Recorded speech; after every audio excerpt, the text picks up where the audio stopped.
الله وبركاته. ان شاء الله النهارده هنتكلم على الكنترول فول ستيتمنت في بايثون.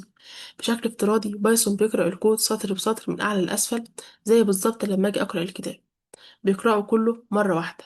تمام.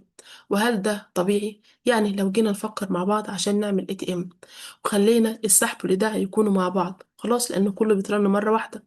وكمان خلينا اليوزر يدخل الباسورد مرة واحدة بس، ولو كتبه غلط ما عندهوش فرصة تانية يدخله. هل ده طبيعي؟ طبعا لا. وده بيجي دور الكنترول فول ستيتمنت.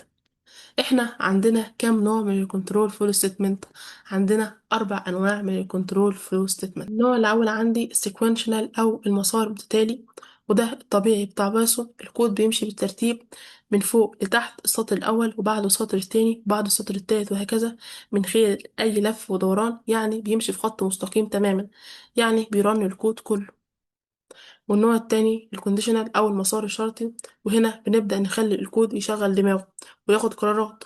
بنقول لبايثون لو الشرط ده اتحقق هنمشي في الطريق ده، ولو الشرط التاني اتحقق هنمشي في الطريق التاني.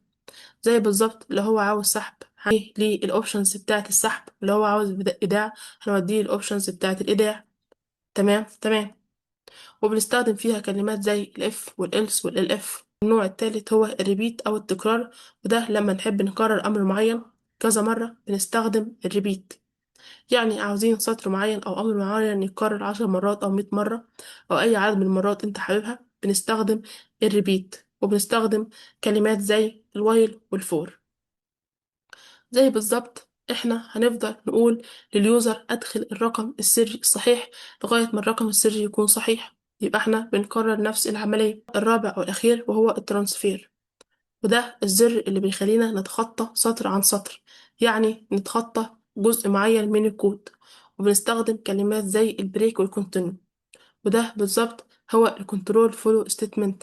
بنستخدمها عشان نتحكم في الكود، مثلا نرن جزء من الكود، نتخطى جزء من الكود، أو نكرر جزء من الكود. وإن شاء الله في الفيديو القادم هنتعلم الكونديشنال ستيتمنت.